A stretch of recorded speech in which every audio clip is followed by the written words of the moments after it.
Autism. Right. Is it facing the right? It is. It's facing over there. We should probably stand over here. I'm good. Okay, well first let's introduce everybody and then Yes. you can kind of get to know them and how, I don't know, give a little background about yourselves and why you're here. Chuck Flayhart. I'm here because Janice invited me. I work with a disabled population, and I run with ASA and Team 360 and all that fun stuff. Very cool. I'm Christy Flayhart. I'm married to him. The better half. And I also work in the special education field. Excellent. I'm Mark Beaverson. I'm married to this beautiful lady here, Aw. who is a coordinator, area coordinator for ASA. So we run along with ASA. What is ASA? Oh, athletes serving athletes. That's how we know Oh. Janice, That's how we know because we run Janice. with her son, Oh, her and her son. very So that's why cool. we're here, And because. that's why we're I'm here. liking the whole athlete thing. Awesome. Uh-huh, Yes, that's, yeah. Tell me more about that.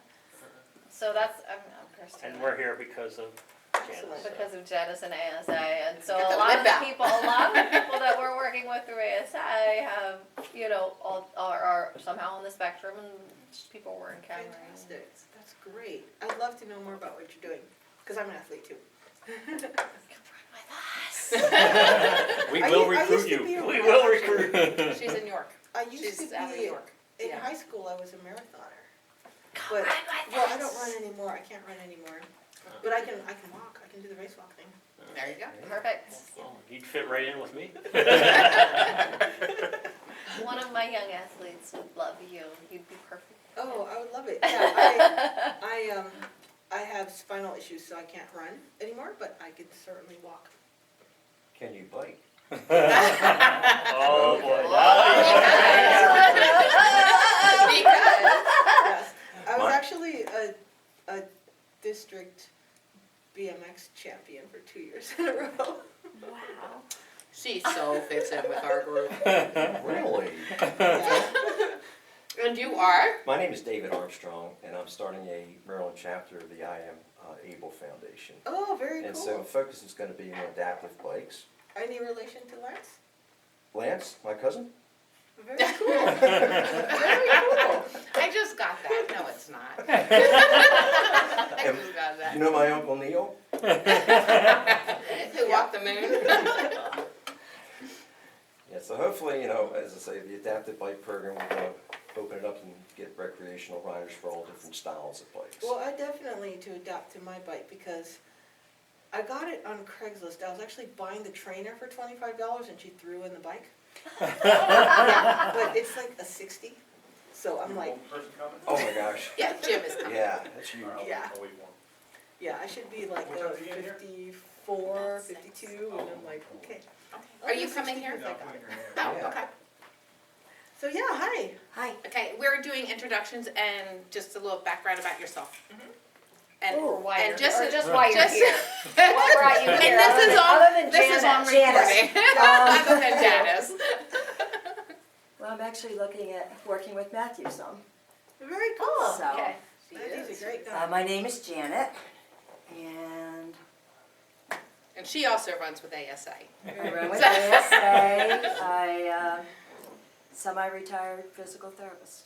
Awesome. Oh, we love Matthew, I'll tell you that. Aww. And I'm Janice, and Matthew is my son. And I met you at kayaking practice because, as you all know, I get Matthew into everything.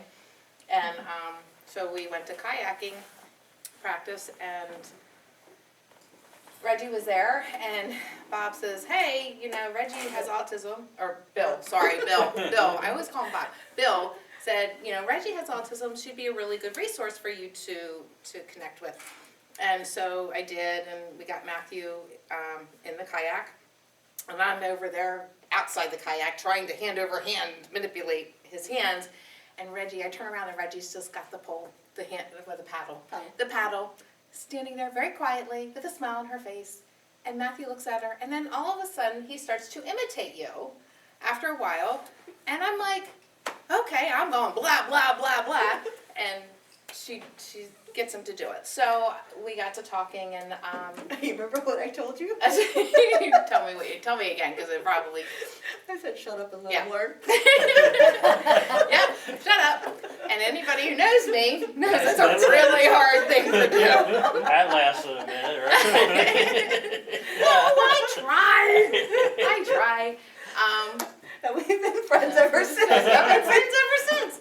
Yep. So she was amazing, and we got to talking about autism and the way the autistic brain just kind of works and processes things, and it kind of gave me an understanding of why Matthew does some of the behaviors that he does. And I was like, oh my God. And I'm like, I've got a whole community that could use your help. And so that's when I asked, and one of my other friends who had posted on Facebook one of her kids' meltdowns in the grocery store, and I had first talked to her, and I said, hey, would you be interested? And she said yes, and so that's kind of how all of this came to be. And then Regi can give her background.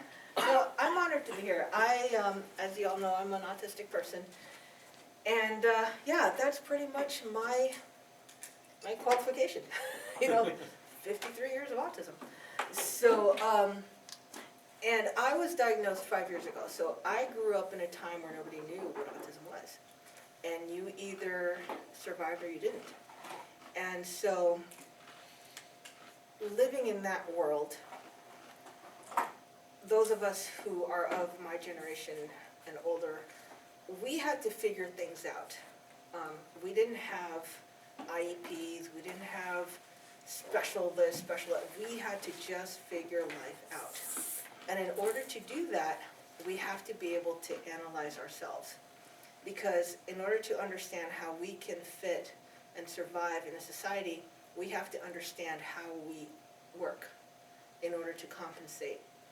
So some of us spend like insane amounts of time analyzing ourselves. And that really is helpful because then we can share that with you and help you understand. Now, whenever I speak to people, I always tell them I will be speaking from my own experience. I am also very, very active in the autistic community as far as being on one of the biggest autistic forums in the world, which is wrongplanet.net. I encourage you all of you to get on there. Wrongplanet.net. And it's basically a forum started by an autistic person who, oh, don't write the notes on your note card. Oops. I'll get more I notes. should. I got That's more. okay, we got more. But this forum was started by an autistic person named Alex Plank. And it was started basically for autistics to interact with each other and for people who are part of the autism community to be able to come and interact with us as well. So we are a global network of people who talk to each other 24/7, and we talk about some pretty deep things, and it gets pretty deep and analytical, and how autistics like to be. So if you have an autistic loved one and you want to come and you want to ask us questions, you will have a whole community of autistic people who will be willing to help you and talk to you there. So I'm definitely part of that, and I'm part of other autistic groups as well, but that's a big one. But we do spend a lot of time in self-analysis and understanding ourselves. So when I share with other people, I always tell them, I will share from my experience. I will also share from the experiences of friends of mine who are autistic as well. That doesn't mean that what I'm going to share with you is necessarily applicable to your personal situation, but it can certainly be a starting point. You can say, you know what, this is an idea. Maybe my loved one is feeling the exact same way, or maybe it's something similar, or it can even be a start to say, let me consider that this could be an avenue that I could look into to say, maybe there's a possibility that, what I think is happening might not actually be what's happening and something else. So whether or not my direct experience is gonna be the same as someone else's. It might be, it might not be, but it can certainly give you a starting point and a way to open up your box of how you view things so that you can approach us from all angles and not just from what ABA tells you, okay? So as, Can you tell them what ABA is? You guys will know what ABA is. Do you guys know what ABA is? ABA is, what does it stand for again? I don't know. I never used it. Is it like something like a behavioral? Behavioral A analysis. behavioral. Applied Yeah, behavioral, yeah, like an applied official behavioral or learning. like- Yeah, it's Thank an you. official kind of learning that, and I gotta be honest, there's a big debate about ABA, about whether it's helpful, whether it's hurtful. My view is a lot of people have been extremely hurt by ABA, especially people who've had it like back in the 70s and stuff, who have been traumatized for life by that. But ABA has evolved and it has become much better at what it does. And I think it just depends on the program, it depends on the relationship with the therapist and the autistic person, because a lot of people have had extremely helpful, wonderful experiences as well. So my thought of ABA is it completely depends on the therapist and the relationship with the student. It can either be very, traumatic for the student, or it can be wonderful for the student. It just depends on how the relationship is. So if you're looking at ABA therapy, just make sure that you find a therapist that really, really is clicking with your student, and who can understand the student, who can work with the student and support the student, and not be a kind of therapist who's going to just kind of be a, tyrannical, whip cracking kind of person. So, let's go back to these cards that we've all started writing notes on. I want you guys to tear your cards into 3 equal pieces. Okay? And on each piece, you're gonna write a color. Not colors at random. You're gonna like a stoplight. You're gonna write red on one, yellow on the other, and green on the other. And just so happens that none of these colors are represented by any of these colors. Okay? And once you've done that, you can let me know that you've done that, and I'll explain to you what this is. And I've already written mine.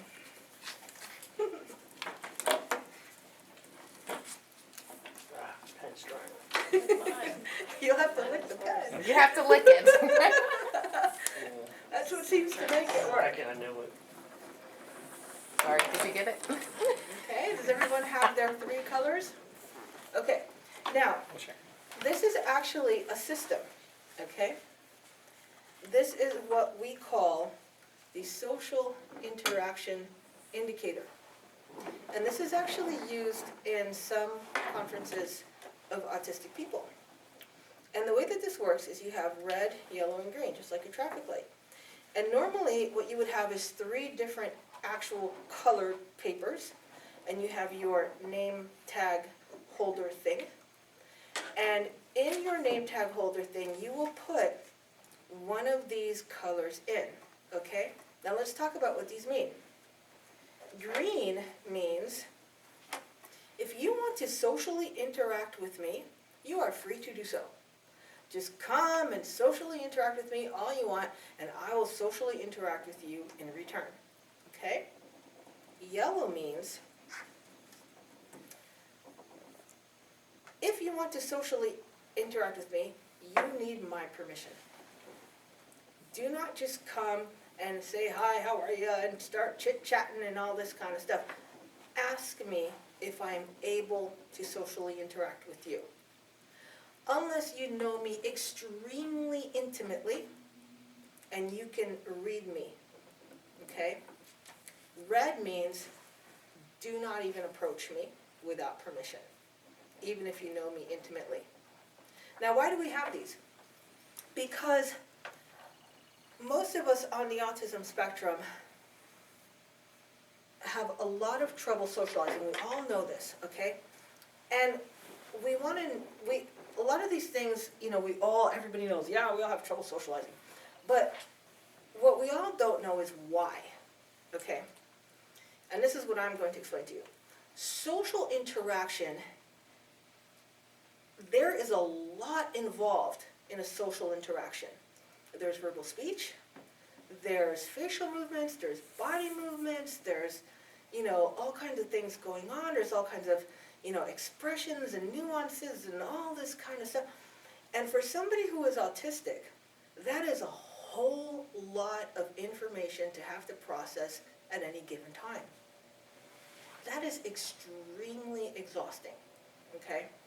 The way that I like to give an analogy of this is, if you've ever been to one of those thriller movies, like spy thriller movies, not like, Galaxy Zombies where nothing's realistic, but you go to like a spy thriller movie where everything is very realistic, and you're watching this movie, and you're sitting on the edge of your seat the whole time, and you're just like into it, and it's deep, and you're just, oh my goodness, and you're just, on the edge of your seat.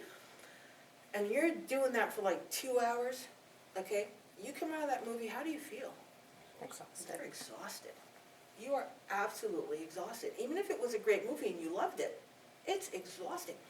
Imagine if every interaction you had with everybody in your entire life was that exhausting. The way you feel watching that movie and everything that's going on and all the intensity in that movie and all the stuff you're focusing, that's how we feel interacting with you all the time. So it's very, very easy for us to get socially exhausted, because we are receiving so much information and we process that information much more slowly, okay? I'm going to tell you my own situation and my diagnosis. I receive information in the 85th percentile, okay? That's pretty fast, all right? My brain takes that information, processes it, figures out what that information is so that I can understand what all that information is in the 30th percentile, okay? That's a huge, huge difference. And I'm considered high functioning.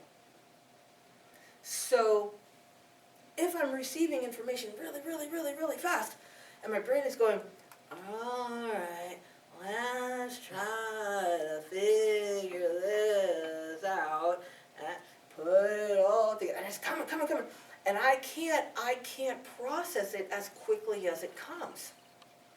And so for me to have to keep up with you in a conversation, I'm like, whoa, you're going at warp speed.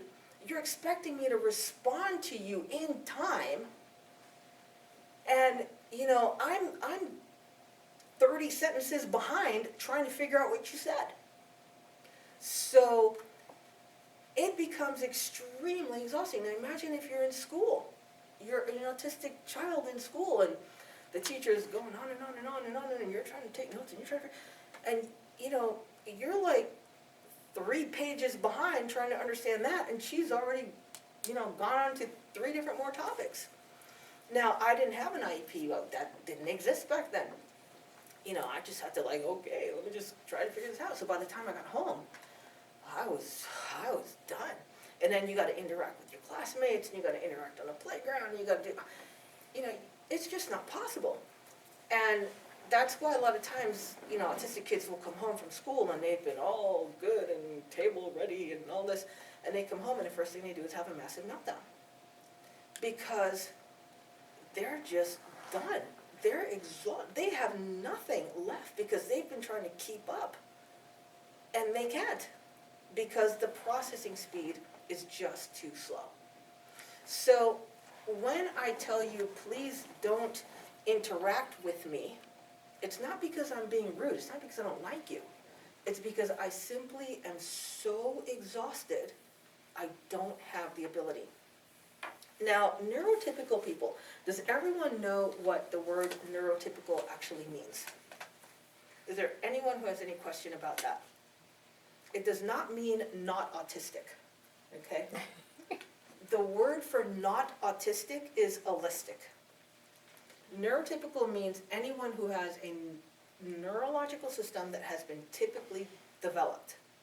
Now, as I speak to you guys, I'm not like a lecturer, so interrupt me, ask questions, you know, say thoughts, whatever you want to do.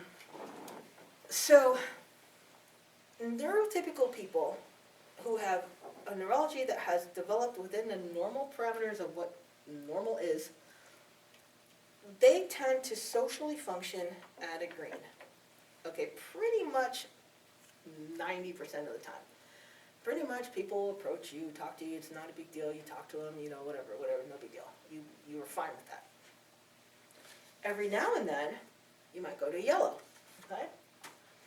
Yellow, you had a really tough day, your kids have been pulling your hair, your kids have been all over the place, your sink is busted and your toilet's not flushing and you're just like, oh, what am I gonna do? I can't deal with anything. Okay, so you don't want to socially interact, okay? Now that might happen, you know, those of you who are parents, that might happen quite a bit. So, you know those moments where you just want to like go take a bath and not have your kids pounding on the door.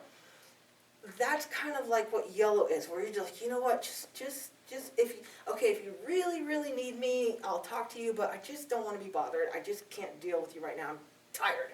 That's yellow. So neurotypical people will normally be at a green, and then every now and then they'll be at a yellow. Red is, my house is just blown up, and my whole family's just been killed in a car crash, and I just can't deal with life at all. You can't even approach me because I am that overwhelmed, okay? Y'all know what that is. That might happen to a neurotypical person maybe a couple times in a lifetime, okay?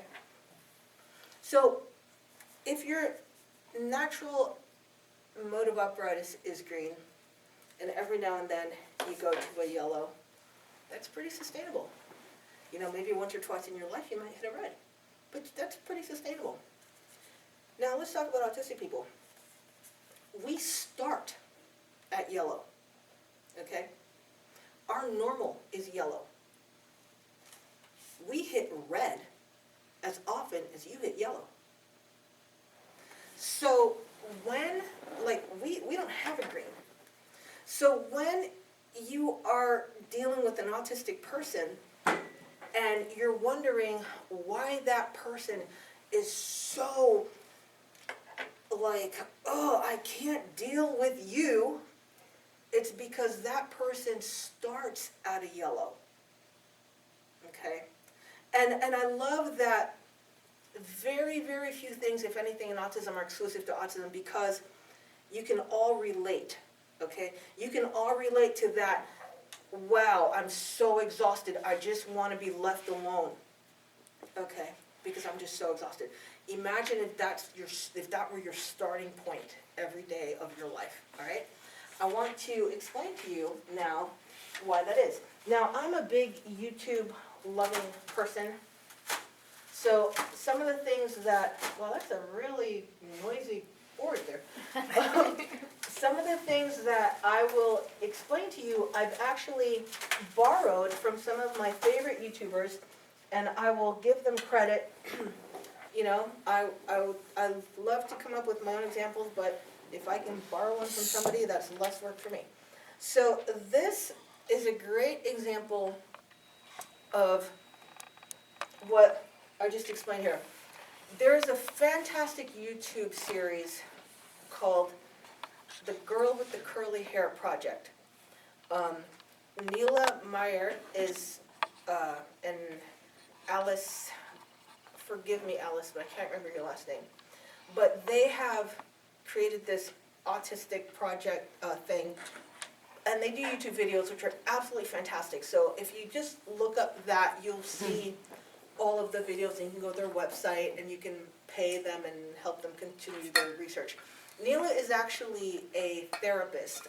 She's Belgian, I believe, and she's got fantastic videos. She's one of my absolute favorites. But she has this analogy that she uses, which is really fantastic. When we're talking about overload, we're talking about exhaustion and exhaustion with life. We all know, I know all of you are familiar with things like sensory overload, like sound overload, light overload. You're all familiar with those things. Now there are things, other kinds of overload that you might not be familiar with. And I'm going to share with you, from my own life, the overloads that you might not be familiar with. I am frequency sensitive, meaning that there are certain frequencies that will literally make me black out, collapse, go into shock, you know. Yeah, it's intense. I am movement sensitive, meaning if I'm in a crowd of people, not even a crowd, if I'm even just talking to someone and they're doing all this, you know, like talking with their hands and stuff, I will get so intensely overwhelmed by that, I've actually passed out, okay? There are things like executive functioning overload, where sometimes we're so exhausted, just the act of trying to make a decision is so incredibly difficult, we can't do it. There are times when I'm so exhausted from all these other kinds of stimuli and all these kinds of things, I literally cannot put a piece of food in my mouth and know how to do. I can't do that. I just don't have the ability to do that. There have been times when I've gone for a few days without eating just because my brain can't process the act of how to do that. There are times when I can't even go to the bathroom because my brain can't process how to do that, because I'm so overwhelmed and so overloaded from all kinds of stimuli. Things like conversation overload. I don't really know if there's an actual term for this, but it's kind of like when you're in a conversation with someone, and as an autistic person, you're very logical, you're very sequential, you're very factual. You know, gravity doesn't flow up just because you're having a bad day. You know, you are all about the facts and all about the logic, and the person you're talking to is just giving you emotional responses to everything, and you're like, you are not making one damn bit of sense. Because you're not responding logically, you're responding by however your emotions dictate that you feel.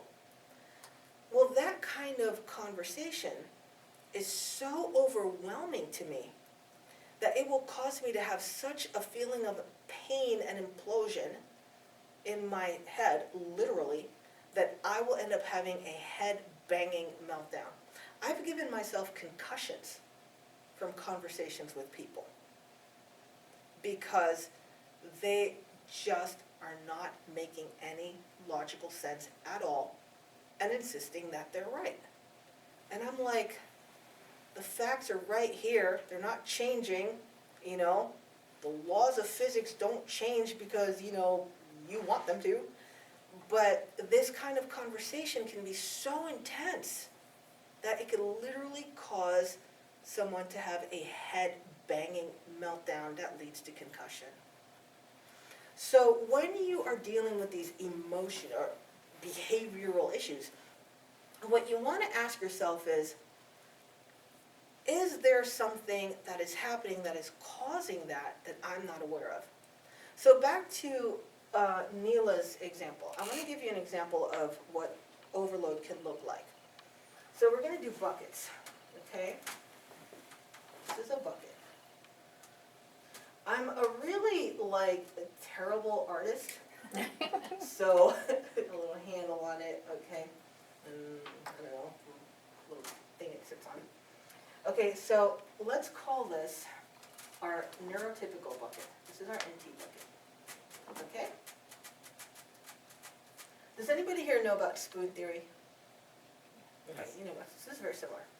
Okay, now over here, we have another bucket. Okay? Now, can anybody guess what bucket this is? The autistic. This is Reggie's bucket. Okay, so let's actually use Neela's example. Okay, so you're neurotypical, I'm autistic. We're all gonna get up and we're all gonna go to work. Okay, those of us who work. So you're gonna get up and you're going to wake up, use a little bit of energy. Okay, that's your wake up energy. Okay, then you're going to get yourself something to eat. Then you're going to get dressed, brush your teeth, do all that stuff you do in the morning, okay? Then you're going to, let's say we don't have a car because, we don't. We have to now go outside. And we have to deal with all the noises, all the movement, all the colors of going outside, all the different patterns you see in the ground and the trees and all the stuff, okay? You have to go to the bus stop. Go to the bus stop, wait at the bus stop, more energy, okay? You then are going to see people at the bus stop, and they're going to say, "Good morning, I'm so chipper." Okay? Then you're going to get on the bus, okay? And the bus is going to drive. And as the bus drives, there are other cars driving around. There's all kinds of traffic stuff. Then you get to work, okay? You're sitting in your office and there are other people around you. And they're saying, "Hello, how are you?" And you're going to start doing your job, right? Okay, so on and so forth. Okay? Are you trying to tell me that I am the hindrance to the autistic community? Look how much room your bucket has. Let's do me. I wake up in the morning, and I'm just trying to get out of bed. Okay. I'm getting dressed, brushing my teeth, all that sort of stuff. I don't even eat breakfast because I'm not able to. I just don't have the ability to. So I'm going to put that in there. Now I have to go outside. Outside is a big one. There's all kinds of stuff going on outside. Okay?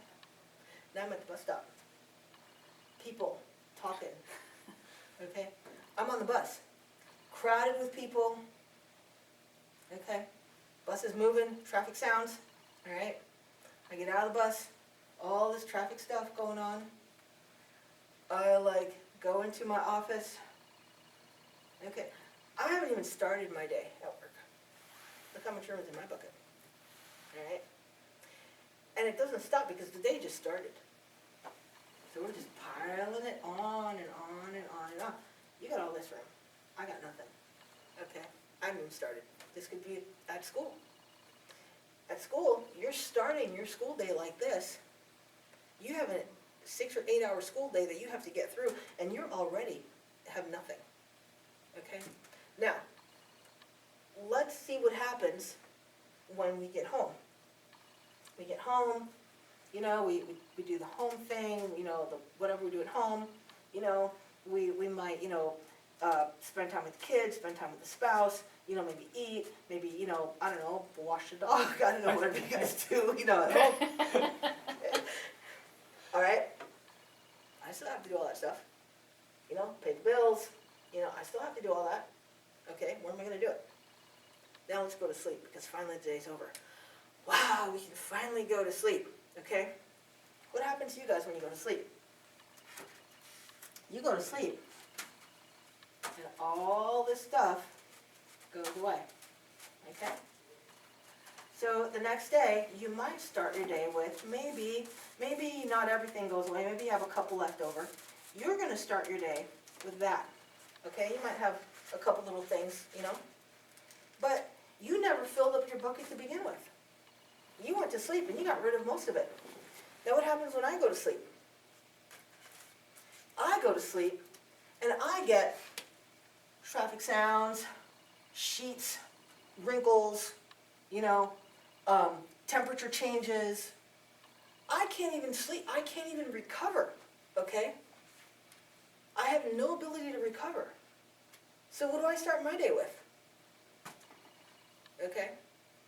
So not having the ability to recover, not having a bucket that's even big enough to hold everything in a day, is it any surprise that I might be having meltdowns every now and then? I should be having a heck of a lot more, don't you think? Wouldn't you? You know? So this is a really, really great thing to think about, because when that autistic person is having a behavioral, I hate that word, behavioral issue. I mean, seriously, what is that? Am I behaving? Am I being a bad person? What is that? You know? It's a behavior that you are not comfortable with. Okay?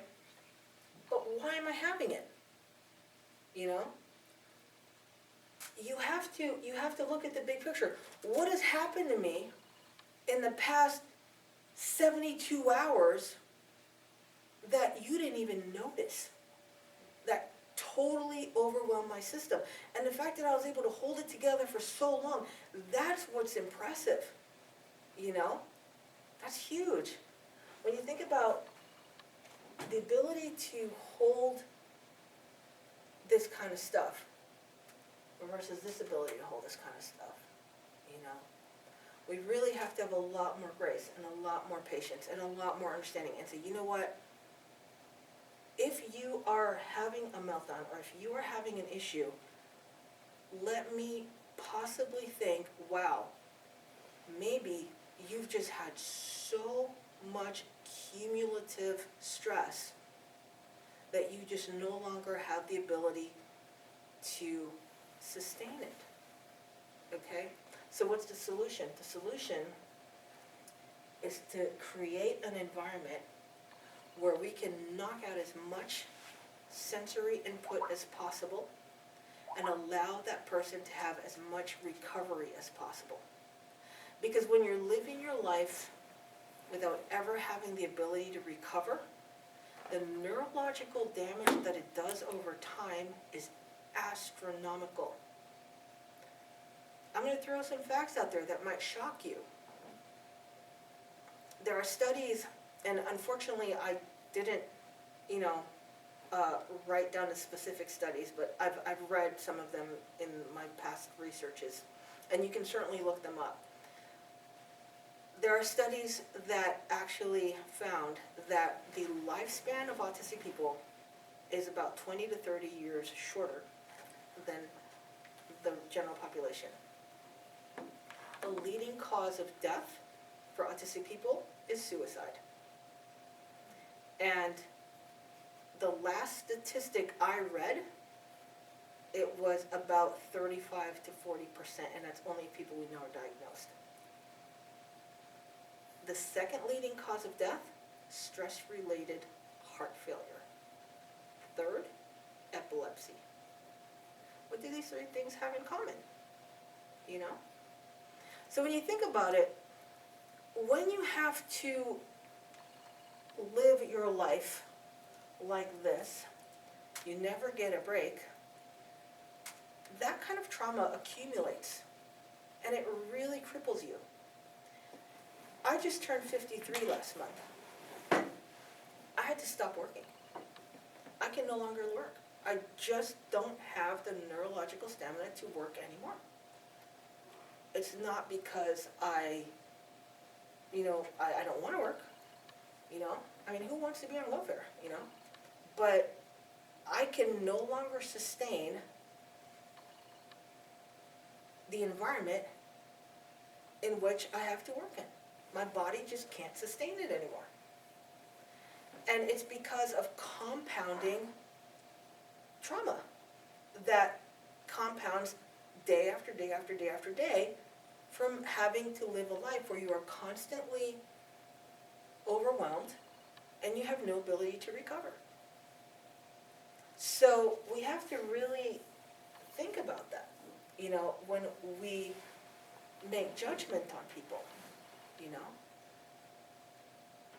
And I wish we would stop calling things behavioral issues, because it's just so dehumanizing, We have to find a better term. So we gotta rewrite the whole terminology. Do you have suggestions of what a better term might be? I think we should just stop calling it anything. I think we should just say, you know what? That person is overwhelmed. You know, because if we can say that, what it's gonna do is it's going to take the emphasis off of the behavior. And it's going to say, okay, if that person is so overwhelmed that he's acting this way, let's find out why he's so overwhelmed. Let's try to fix that. And I gotta tell you, I've had plenty of public meltdowns. It is not fun. It is embarrassing. We know we're being judged. We feel that, we know that. Nobody wants to have a meltdown in public. You know, especially when you get older and you realize that you're like, what are people thinking of me? You know? I remember reading a post on the forum. It was heartbreaking. It was, it was just, one of our members in London, he's a businessman.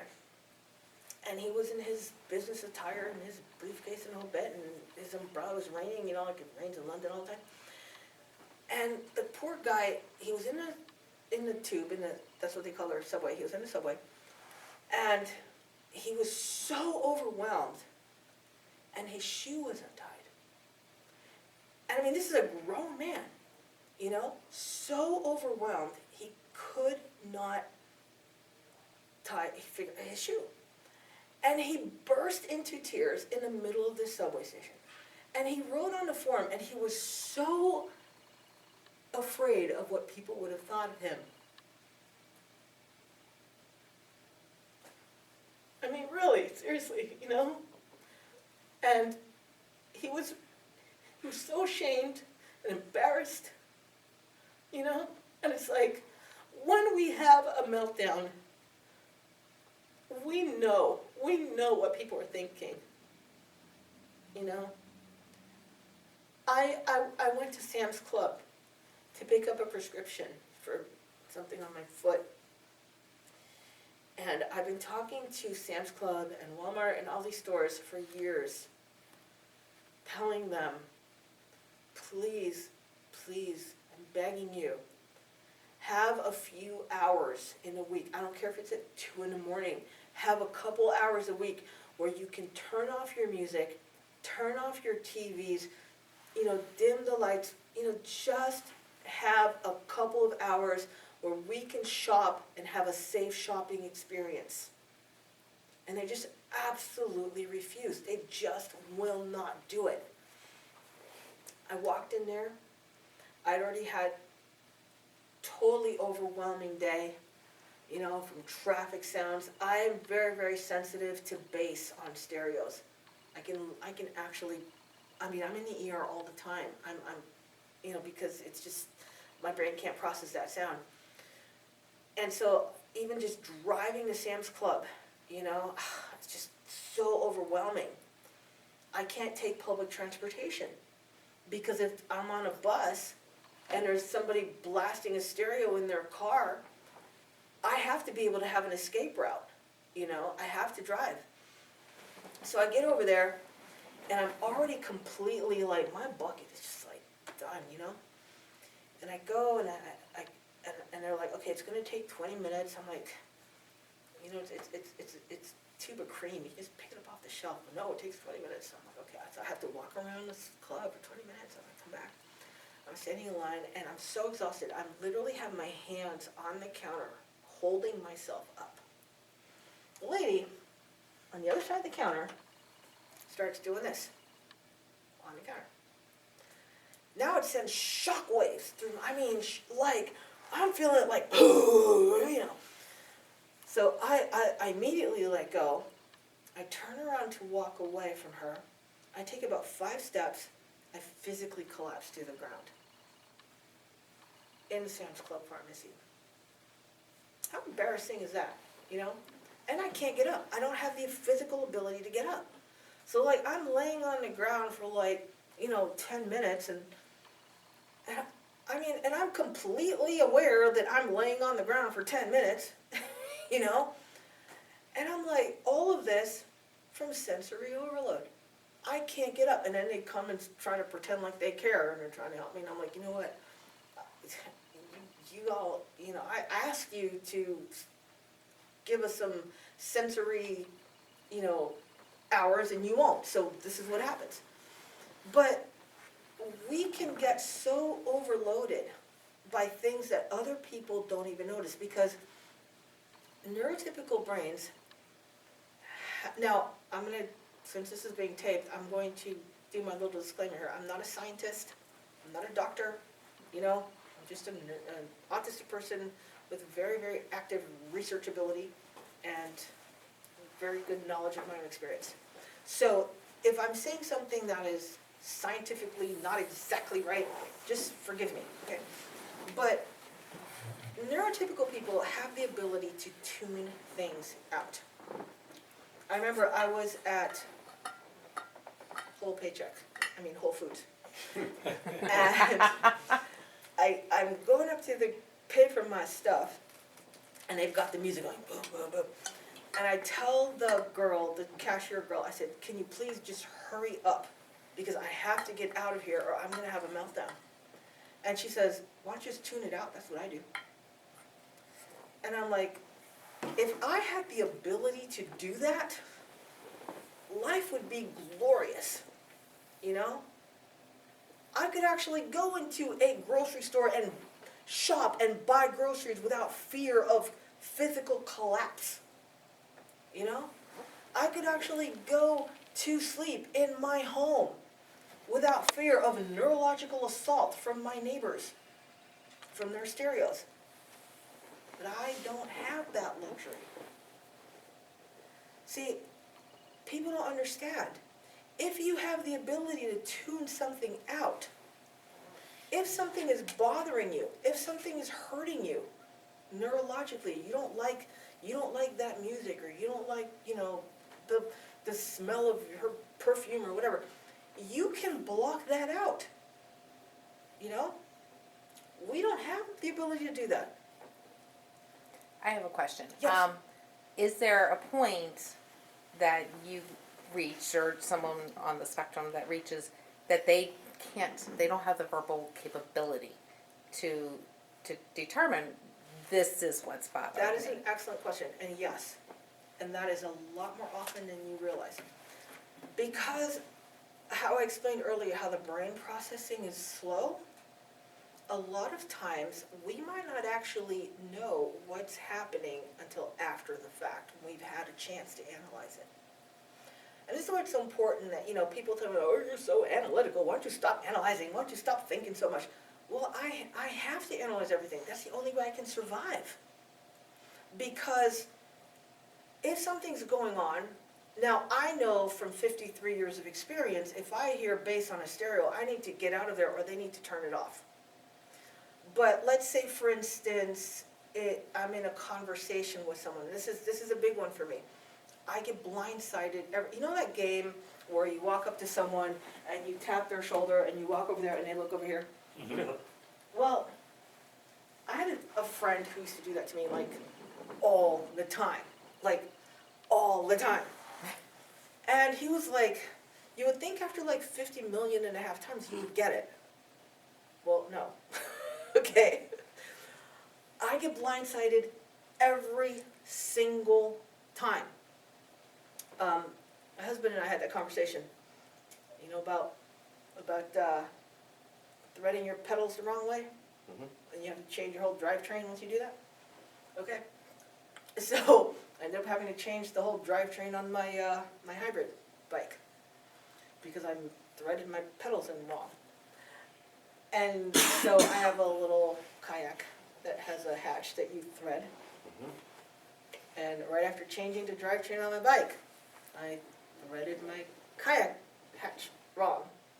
And my husband's like, didn't you learn from how much it costs to change a drivetrain on your bike? And I'm like, well, that's a bike.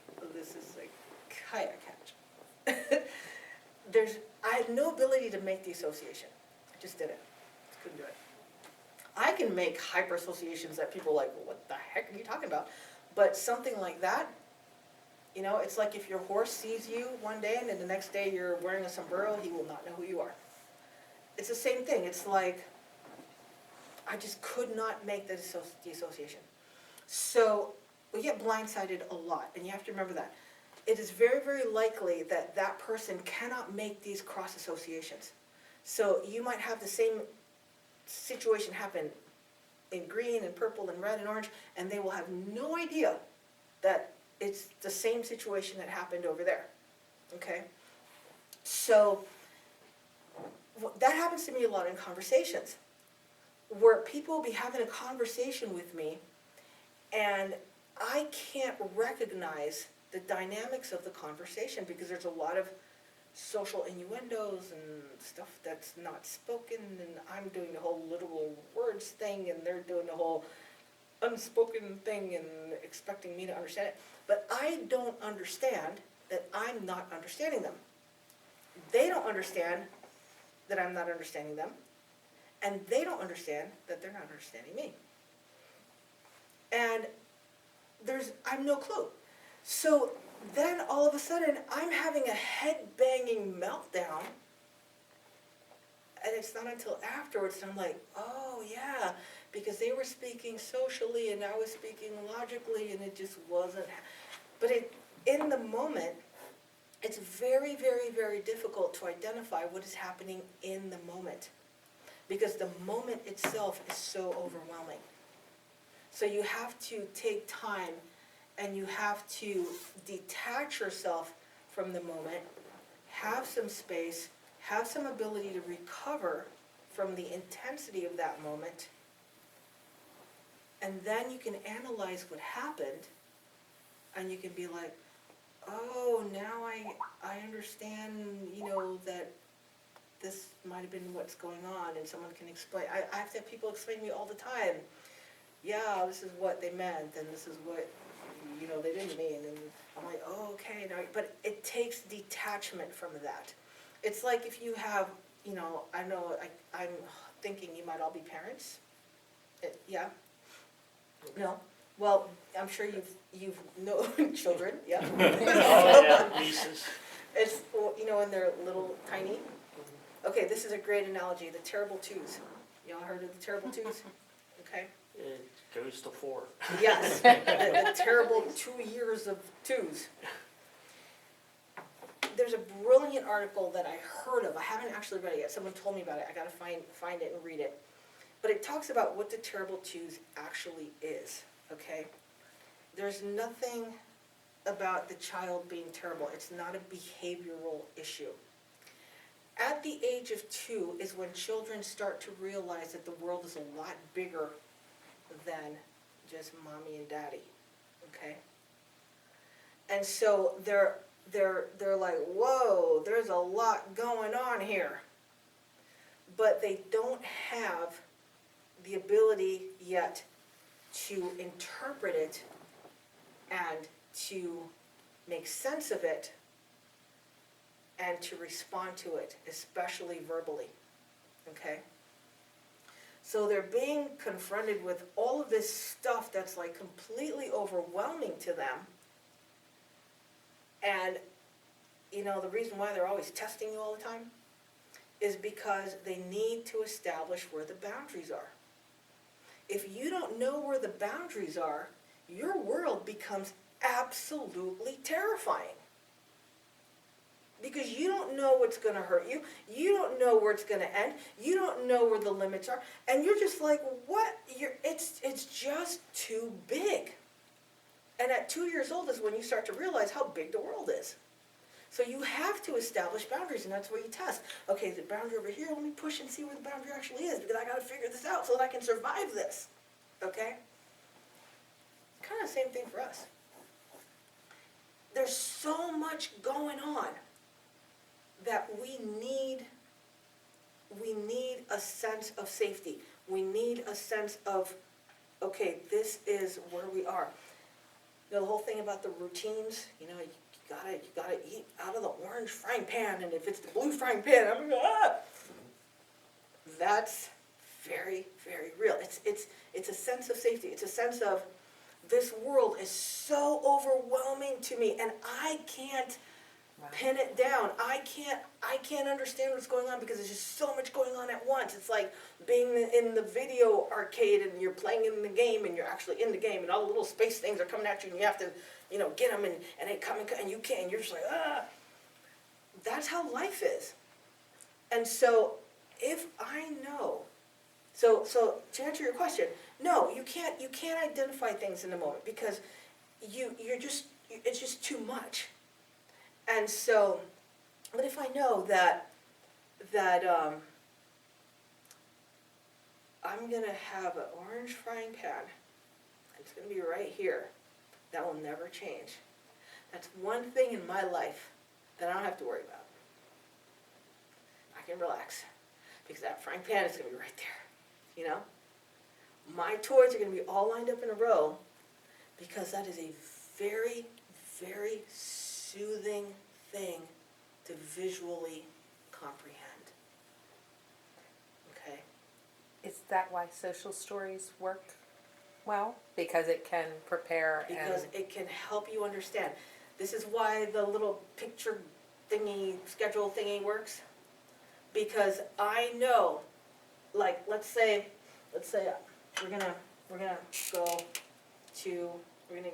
go to school, okay? So we have school, with the little bell. Absolutely. I can't. Then we're gonna go, to the grocery store, okay? All right. Then we're gonna go. I don't know. What do people do? Like, we're gonna go, Bike. pick up, Fred, at nursery, okay? And then we're gonna do all this stuff. So here's what I'm gonna do with an autistic person. I know that when I'm at school, here's all the sensory stuff that I'm gonna have to deal with. Here's all the social interaction stuff I'm gonna have to deal with. Because I've been to school a few times now, and I know that every day I go there, it's gonna be recess, it's gonna be, teacher, it's gonna be bells, it's gonna be kids running in hallways, it's gonna be all this kind of stuff that I have to deal with, which is already too overwhelming for me to begin with. Then we're gonna go to the grocery store and get, dinner. It's gonna be whatever music the grocery store is playing, which they should not be playing because it's so ridiculous. It's gonna be all these little things on shelves. Everything has a different color, everything has a different pattern, everything is just millions and millions of things that are different, that are all in one space, and I have to, whoa, that's a lot to visually look at, and rows of stuff, and people, and carts, and squeaky carts, and fluorescent lighting that buzzes, and cash registers, and oh my God, okay? Then we're gonna go pick up Fred at nursery school, or babysitter, wherever he's at. Oh my gosh, we got all kinds of kids running around, and then we got to get from here to here to here. So we have traffic to deal with, and cars driving, and noises, and things you guys don't even notice, okay? So if I know I'm gonna go here, here, here, I can say, all right, I'm gonna prepare myself for the sensory stuff over here. I'm gonna prepare because and I'm gonna prepare myself for what might happen here. And if I know that I only have to be here for like 15 minutes, I might be able to just hold on with all this sensory stuff going on for 15, okay, good, because I know we're gonna get out of there. And then I know this is gonna be this kind of, visual impact and this kind of stuff, and I can say, okay, I can prepare for what's gonna happen, and I can kind of get myself to where I can just maybe, say, okay, I'll just hold on for a few more minutes. And then I get to go home and I get to shut the door and I get to turn off all the lights, or I get to play my video game where everything is predictable and I can just relax. Now let's say Mom says, we're gonna do this, we planned for this, this, and this, but instead we're gonna go here, here, make another stop over here to God knows what, come back here. All of a sudden, your whole plan is out the window. And now you have to say, okay, well, what kind of sensory stuff am I going to have over here?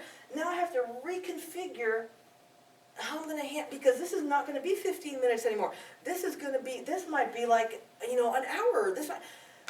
And then you're freaking out because you are no longer prepared to deal with all of the stuff you have to deal with. But if it's a routine, if it's already set, if it's, you can plan and you can say, okay, I know I can handle it for the 15 minutes. Now what if it's 16 minutes? Uh-oh, now I got a whole another minute of stuff I have to figure out how to deal with, you know? And that's why routines are so important, because they allow us to have predictability, they allow us to have grounding, they allow us to have safety. Safety, I'm gonna write it down. I want this tattooed across your forehead, okay? Safety, all right?